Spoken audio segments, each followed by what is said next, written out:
नमस्कार, स्वागत है आपका हिंदी न्यूज जंक्शन में। आइए बढ़ते हैं आज की सुर्खियों की तरफ। दिल्ली किसानों के समर्थन में आज मुंबई के आजाद मैदान में किसानों की रैली। शरद पवार व आदित्य ठाकरे के शामिल होने का है अनुमान। बाल पुरस्कार से सम्मानित बच्चों से आज प्रधानमंत्री ने की वीडियो कॉन्फ्रेंसिंग के जरिए बात। आज होगी पद्म पुरस्कारों की घोषणा। कई वीर जवानों समेत बड़ी हस्तियों को दिया जा सकता है पुरस्कार। मुख्यमंत्री उद्धव ठाकरे मुंबई को देंगे सौगात। पटरी पुल का करेंगे उद्घाटन, जो थाने के कल्याण को जोड़ेगी डोंबिवली से। अमेरिका के पूर्व राष्ट्रपति डोनाल्ड ट्रंप पर लगे आरोपों के तहत आज सीनेट को भेजा जाएगा महाभियोग प्रस्ताव। 26 जनवरी की सुरक्षा को मद्देनजर रखते हुए दिल्ली पुलिस करेगी बॉर्डर को सील। दिल्ली समेत समस्त उत्तर भारत में ठंड का प्रकोप, वहीं पहाड़ों पर लगातार बर्फबारी जारी। आइए बढ़ते हैं अन्य खबरों की तरफ। खबर आ रही है इंदौर से। अवैध रूप से कीटनाशकों, दवाओं एवं उर्वरक जल विलय का निर्माण और भंडारण मामले में कृषि विकास अधिकारी द्वारा की गई शिकायत के बाद भंवरकुआं थाना पुलिस ने प्रोपराइटर के विरुद्ध प्रकरण दर्ज करा दिया है। कृषि विभाग द्वारा अवैध रूप से कीटनाशक दवाओं एवं उर्वरक जल विलय का निर्माण और भंडारण करने वालों के विरुद्ध कड़ी कार्रवाई की गई। इसी कड़ी में कृषि विभाग के अमले ने मार्बल मंडी गली नंबर 2 पालदा स्थित मेसर्स श्रेष्ठा एग्रो इंडस्ट्रीज के गोदाम का आकस्मिक निरीक्षण किया था। निरीक्षण के दौरान अवैध रूप से कीटनाशक दवाओं एवं उर्वरक जल विलय का निर्माण तथा भंडारण पाए जाने पर प्रोपराइटर कपिल पटेल के विरुद्ध कृषि विकास अधिकारी द्वारा भंवरकुआं थाने में शिकायत की गई, जिसके आधार पर पुलिस ने प्रोपराइटर के खिलाफ प्रकरण दर्ज करते हुए जांच शुरू कर दी है। भंवरकुआं थाने पर कृषि विकास अधिकारी श्री शिया चंद इजारदार द्वारा कपिल पटेल, जो श्रेष्ठा इंडस्ट्रीज के मालिक हैं, कीटनाशक जो है वो बनाने का इनका काम है और इनके द्वारा अवैध रूप से कीटनाशक बनाए जा रहे थे। तो इनके विरुद्ध जो है 3(7) आवश्यक वस्तु अधिनियम, धारा 7 उर्वरक नियंत्रण आदेश और धारा 29 कीटनाशक अधिनियम के अंतर्गत जो है वो अपराध पंजीबद्ध हुआ है। आगे किस तरह की इस पर कार्रवाई होगी? आरोपी को गिरफ्तार किया जाकर जो है वो आगे वैधानिक कार्रवाई की जाएगी। वहीं खबर आ रही है इंदौर से, जहां संभागीय उड़न दस्ता इंदौर व आबकारी इंदौर की संयुक्त कार्रवाई देखने को मिली। मुरैना और उज्जैन में अवैध मदिरा से हुई जनहानि के मद्देनजर माननीय मुख्यमंत्री द्वारा दिए गए निर्देशों के क्रमानुसार इंदौर आबकारी विभाग द्वारा लगातार कार्रवाई की जा रही है। कलेक्टर महोदय जिला इंदौर एवं उपायुक्त आबकारी श्री संजय तिवारी के निर्देशानुसार व सहायक आयुक्त आबकारी श्री राज नारायण सोनी के द्वारा दिए गए नेतृत्व में आबकारी विभाग इंदौर व संभागीय उड़न दस्ता इंदौर की टीमों के द्वारा महू में विभिन्न स्थानों पर अवैध मदिरा के विरुद्ध प्रभावी कार्रवाई की गई। आज की कार्रवाई में कुल 15 छापों में 7 प्रकरण आबकारी अधिनियम की धारा 34A के तहत दर्ज किए गए हैं। वहीं आज की कार्रवाई में 150 लीटर हाथ भट्टी मदिरा व 8000 केजी महुआ लहान सैंपल लेकर मौके पर नष्ट किया गया। जब्त मदिरा, महुआ लहान व सामग्री का कुल बाजार मूल्य लगभग 12,15,000 रुपये बताया गया है। आज की कार्यवाही सहायक जिला आबकारी अधिकारी श्री राजीव के नेतृत्व में की गई। वहीं आबकारी आरक्षक सावन सिसोदिया, अजय चंदवाल, कमल सिंह तोमर, नारायण सिंह बभालकर आदि कई लोगों ने अपना सराहनीय योगदान दिया। वहीं खबर है यशस्वी प्रधानमंत्री श्री नरेंद्र मोदी जी और नव परंपराओं के सर्जक ब्रह्मलीन श्री लक्ष्मण सिंह जी गौड़ के प्रेरणा से समाज में पंक्ति में अंतिम व्यक्ति के उत्थान के लिए प्रयास होना चाहिए। उसी कड़ी में विगत 7 माह से करीब 4500 लोगों के आयुष्मान कार्ड बनाए गए और इस प्रयास को हेमू कॉलोनी मंडल के प्रभारी महेश कुकरेजा के द्वारा निरंतर जारी रखा जा रहा है। इसी के तहत बसंतीबाई निवासी जीवनदीप कॉलोनी का आयुष्मान योजना का कार्ड 1 घंटे में बनाया गया, जिससे इनका करीब 1.5 लाख का रेटिना का इलाज हुआ और वहीं रेटिना हॉस्पिटल विजयनगर में कार्ड के आधार पर उनका इलाज मुफ्त हुआ है। डॉक्टर के पास गई थी मैं, मेरी आंखें बहुत खराब हो रही है। डॉक्टर ने बोला कि आयुष्मान कार्ड बनवा के लाओ तो उससे तुम्हारा इलाज हो जाएगा, 1 लाख से लगा के 5 लाख तक का। अब मैं मजबूर हो गई, तब मेरा कुछ रास्ता बनाओ। फिर कहाँ गए? फिर अस्पताल गई, सिंधी कॉलोनी आई मैं, किसी ने पता बताया तो मैं किसका? ये भैया दिनेश भैया, महेश भैया नेता सिंधी कॉलोनी में, उनके पास है। उन्होंने क्या करा? उन्होंने आयुष्मान कार्ड बना दिया। कितनी देर में? 1 घंटे में। भारत जैसे आध्यात्मिक देश में जहां 36 करोड़ देवता वास करते हैं, ऐसे भारतवर्ष में गौ माता जिसने 36 करोड़ देवी देवताओं का वास होता है। गौ सेवा मानव धर्म का परम कर्तव्य है, लेकिन विडंबना है कि इंदौर में भाजपा की परिषद रहते हुए गायों को शहर के बाहर कर दिया गया। ऐसी स्थिति में हम मानव धर्म के कल से एक रोटी गाय को और एक कुत्ते के लिए निकालते थे, वो बंद हो चुकी है। ऐसे में गाय को रोटी खिलाने के बजाय उन्हें दूर कर दिया गया। शहर कांग्रेस के मंडल अध्यक्ष यतीन्द्र वर्मा ने गौ सेवा को अपना धर्म मानते हुए गायों के लिए घर घर से रोटी एकत्रित करने का अभियान शुरू किया है।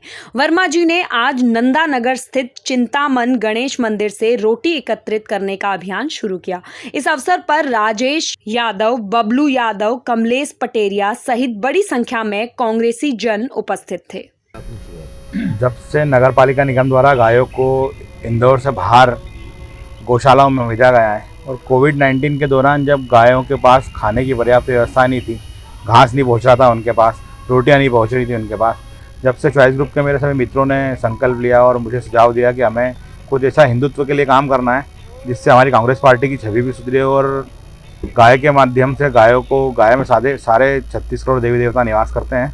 तो हमारे सभी वरिष्ठों का यही कांग्रेस के नंदानगर के वरिष्ठों का कहना था कि हम एक ऐसा कुछ सुझाव और ऐसा कुछ प्रयोग करें जिससे कि हमारे द्वारा गायों को कुछ भोजन और रोटियां मिल जाए। तो हम लोगों ने यही सोचा कि आज नगर निगम के द्वारा गायें तो बाहर कर दी गई और कोई सुविधाएं नहीं है उनके लिए, लोग उन अपने घर में प्रथम रोटी गाय की और कुत्ते की जो निकालते ही हैं। तो हमने इस गाड़ी का सोचा और फिर ये गाड़ी हमारे द्वारा बनवाई गई, जिससे अब ये प्रतिदिन निरंतर जब तक ये गाड़ी चलती रहेगी और कई गाड़ी बढ़ाना भी पड़ी तो हम कई गाड़ी बढ़ाएंगे भी और निरंतर हम हिंदुत्व के लिए और गायों के लिए आवाज़ उठाते रहेंगे और गायों के लिए कुछ ना कुछ नए प्रयोग करते रहेंगे। लोगों से क्या अपील करोगे? लोगों से अपील यही रहेगी कि ये गाड़ी प्रत्येक घर पर जाएगी वार्ड 25 में, और सभी से यही निवेदन करूँगा कि आप जो भी गाय की रोटी निकालते हैं वो गाय की रोटी दें, क्योंकि हम इस गाय की रोटी को गौशाला में पहुँचाएँगे और गौशालाओं में कई गौशालाओं में संपर्क कर लिया है। जिस तरह गाय की रोटी ज़्यादा इकट्ठी हुई और ज़्यादा गाड़ी बढ़ा के हम गौशालाओं में रोटी वहाँ पहुँचाते रहेंगे। अगर इस वार्ड में सफल हुए तो पूरे नगर में करोगे? अगर इस वार्ड में सफल होता हूँ तो मैं हमारे शहर कांग्रेस के अध्यक्ष विनय बाकीवाल जी से बात करके प्रत्येक वार्ड में इलेक्ट्रिक जो गाड़ी होती है उसके लिए उनसे निवेदन करूँगा कि आपके द्वारा प्रत्येक वार्ड में गाड़ी का संचालन किया जाए। मैं यतीन्द्र वर्मा, वार्ड 23, शहर मंडलम अध्यक्ष, शहर कांग्रेस कमेटी। मेरे छोटे भाई यतीन्द्र वर्मा जी को और उनकी पूरी टीम को बहुत बहुत बधाई देता हूँ कि आज शहर में गायें सब बाहर हो चुकी है। गायों को गौशालाओं में जब यतीन भाई ने बताया कि भैया ये प्लान है इनकी पूरी टीम ने, तो बड़ी खुशी हुई कि गाय माता को जो घर घर से जो रोटियां पहले परंपरा चली आ रही है सालों से कि गाय की रोटी निकाली जाती है और एक कुत्तों की रोटी रखते हैं, तो ये गाय की रोटी हर घर में से प्रत्येक परिवार में से ये रोटी जाएगी और गौशाला में पहुंचाई जाएगी। आदरणीय विनय बाकीवाल जी से हमने बात करी तो उनको भी अच्छा लगा सुझाव। आने वाले समय में हम लोग जो है सभी लोग पूरे वार्ड में ये कार्यक्रम चलाएंगे जिससे कि गायों को रोटी घर में से प्रत्येक घर में से जाकर गौशाला में पहुँचे और ये अच्छा धर्म का काम है। 36 करोड़ देवी देवता अपन जिनको मानते हैं, गाय को अच्छी पूजा जाता है, हिंदू धर्म में गाय की पूजा की जाती है। तो मैं ये कार्यक्रम के लिए एक बार पुनः यतीन वर्मा को बधाई देता हूँ और सभी से निवेदन करता हूँ कि हर वार्ड में प्रत्येक ये कार्यक्रम आयोजित किए जाएं जिससे कि गायों को रोटी गौशाला में पहुंचाई जाए।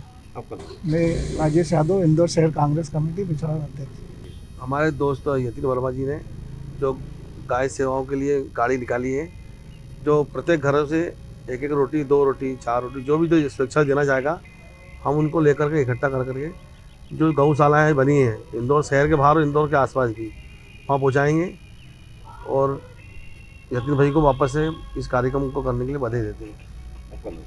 राजेंद्र सिंह यादव, वार्ड अध्यक्ष। खबर आ रही है देपालपुर से, जहां कांग्रेस द्वारा एक विशाल किसान आंदोलन देपालपुर में आयोजित किया गया, जिसमें विशाल ट्रैक्टर रैली भी निकाली गई। ट्रैक्टर रैली में पूर्व मुख्यमंत्री कमलनाथ खुद ट्रैक्टर रैली के अगवानी में ट्रैक्टर चलाते दिखाई दिए। उन्होंने मंच से संबोधित करते हुए केंद्र सरकार को अंबानी और अडानी की सरकार बताया। इस दौरान पूर्व गृह मंत्री बाला बच्चन, पूर्व मंत्री सज्जन सिंह वर्मा, विधायक विशाल पटेल, विधायक संजय शुक्ला सहित कई लोग मौजूद रहे। कृषि कानूनों के खिलाफ कांग्रेस का ये एक हल्ला बोल है। केंद्र सरकार द्वारा पारित 3 नए कृषि कानूनों का हुआ है विरोध। कमलनाथ के नेतृत्व में हजारों कार्यकर्ता हुए शामिल। किसानों के समर्थन में देपालपुर में निकाली गई ये ट्रैक्टर रैली। बड़ी संख्या में ट्रैक्टर लेकर पहुंचे कांग्रेसी। वहीं पूर्व सीएम कमलनाथ ने भी चलाया ट्रैक्टर। पूर्व मंत्री सज्जन वर्मा आदि भी उसमें रहे शामिल। देश की संस्कृति के रास्ते में जाएगा, ये हमें तय करना है। हमारे देश की संस्कृति जोड़ने की संस्कृति है। हम दिल जोड़ते हैं, संबंध जोड़ते हैं, रिश्ता जोड़ते हैं, हर समाज हर जाति को जोड़ के रखते हैं। कोई ऐसा देश है विश्व में, कोई ऐसा देश है विश्व में जहां इतने धर्म हो, इतनी जातियां हो, इतनी भाषाएं हो, एक दूसरी दुनिया में बांटा। आज के नौजवानों की दुनिया कुछ और है। आज के नौजवान जो सोशल मीडिया से जुड़ा है, आप पहले उसे ज्ञान देते थे, आज का नौजवान तो आपको ज्ञान देगा। वो जमाना बदल गया है और ये समय हमें पहचानना। नौजवानों, मैं तो आपसे एक ही निवेदन करना चाहता हूं, ये भारतीय जनता पार्टी की राजनीति समझ लीजिए। ये कभी कैसे ध्यान मोड़ते हैं। याद है मोदी जी कहते थे 2 करोड़, जब प्रधानमंत्री बनना चाहते थे 2014 में कहते थे हर साल 2 करोड़ रोजगार छोड़िए, कहते थे ना। कहते थे किसानों का फायदा डबल होगा, 15 लाख। 2014 की बात है, प्रधानमंत्री बनना चाहते थे। 2019 का चुनाव आया, क्या आपने मोदी जी से सुनी नौजवानों की बात? आपने क्या मोदी जी से किसान की बात सुनी? ध्यान मोड़ने के लिए कौन सी बात करते हैं? पाकिस्तान की बात करने लग गए और राष्ट्रवाद की बात करने लग गए। यही मोदी जी, यही भारतीय जनता पार्टी राष्ट्रवाद का पाठ कांग्रेस को पढ़ाएगी। इनके पास एक स्वतंत्र संग्राम सेनानी नहीं जिसका नाम ये ले सके। इनके साथ कोई स्वतंत्र संग्राम सेनानी कभी नहीं जुड़ा और ये राष्ट्रवाद का पाठ पढ़ा रहे। मोदी जी नौजवानों की बात नहीं करेंगे। राष्ट्रवाद में ऐसा चलाया कि भावनाओं से खेला। हाँ, राष्ट्रवाद सब कहेंगे, हम तो राष्ट्रवादी है, पाकिस्तान है। और आज फिर से कभी ये मंदिर का चालू कर लेंगे। पर कोई मंदिर या मस्जिद जाओ, कोई रोजगार का मौका बनेगा? मंदिर और मस्जिद जाने से रोजगार के मौके नहीं बनेंगे। ये आज चंदा इकट्ठा करेंगे, कहेंगे चंदा दो राम मंदिर के लिए, और पीछे से 2 रुपए डीजल और पेट्रोल का भाव बढ़ा देंगे और ध्यान मोड़ेंगे। यही हो रहा। 100 रुपए तक रेट पहुंचने वाला है, 100 रुपए तक। किसका नुकसान हो रहा है? किसका नुकसान हो रहा है? कितनी महंगाई है, कितनी महंगाई है। कितना था तेल, कितना पेट्रोल और डीजल था जब हम सरकार चलाते थे केंद्र में।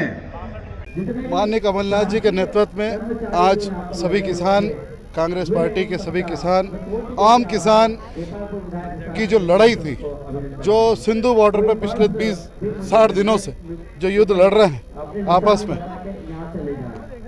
एक बीजेपी का तथाकथित जो लोग हैं वो मानने के लिए तैयार नहीं है। और पिछले 60 दिनों से जो किसान 2 महीने से के बच्चे से लगाकर 80 साल के बुजुर्ग तक के लोग जो वह संघर्ष कर रहे हैं, मुझे समझ में नहीं आ रहा है कि 70% आबादी इस किसानों की इस हिंदुस्तान के अंदर है।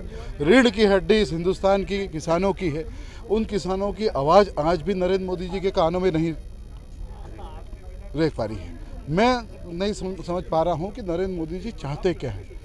अडानी और अंबानी के इतने ज़्यादा इम्प्रेशन में है कि किसानों का दुख उनको दिख नहीं रहा है। इसी चीज़ को लेकर माननीय कमलनाथ जी ने आज आह्वान किया था। ये प्रोग्राम इंदौर में था। माननीय कमलनाथ जी की इच्छा से ये देपालपुर में आया क्योंकि किसानों का मुद्दा था, किसानों की लड़ाई थी। वही लड़ाई पूरे मैदान में उन्होंने लड़ी। आज उसका सामने प्रमाण दिखा। हज़ारों की तादाद में जब किसान यहाँ आए और हज़ारों की तादाद में जब ट्रैक्टर की रैली यहाँ से निकली, तो कहीं ना कहीं ये दर्शाता है कि जिस प्रकार से इस हिंदुस्तान के अंदर मोदी जी से हर एक व्यक्ति थक चुका है। वो चाहता है कि अच्छा एक नया नेतृत्व मिले और किसानों का उसमें भला हो। इसी दौरान इसी को लेकर माननीय कमलनाथ जी ने ये आह्वान किया था और उसी आह्वान को लेकर हजारों की तादाद में आज यहाँ रैली संपन्न हुई है। ऐसे ही खबरों के लिए जुड़े रहिए हिंदी न्यूज जंक्शन के साथ। नमस्कार।